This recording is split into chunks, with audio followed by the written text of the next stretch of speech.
आणीबाणीला 50 वर्ष पूर्ण. आणीबाणीनं अनेक कुटुंबांना उद्ध्वस्त केलं. आणीबाणीनंतर नेत्यांनी संघर्ष केला नसता तर कदाचित भारतातही हुकुमशाही प्रस्थापित झाली असती. फडणवीसांचा वृत्तपत्रामध्ये विशेष लेख.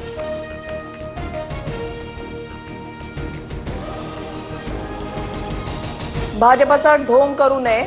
आताच्या 10 वर्षातील अघोषित आणीबाणीविषयी लोकांना जागृत करणं गरजेचं. संजय राऊतांची टीका.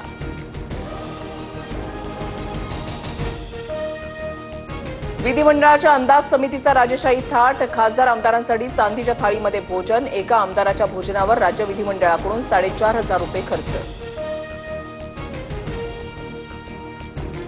अंदाज समितीच्या अध्यक्षांवर भ्रष्टाचाराचे आरोप. अध्यक्षांना शान शौकीन आणि चैनीची चटक लागलीये. संजय राऊतांची टीका.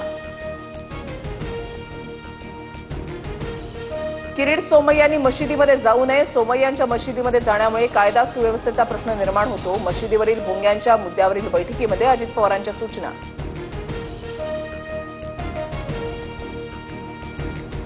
शिवसेना मंत्र्यांवर स्थानिकची विशेष जबाबदारी. स्थानिक स्वराज्य संस्थांच्या निवडणुका जिंकण्यासाठी प्रयत्नांची पराकाष्ठा करा.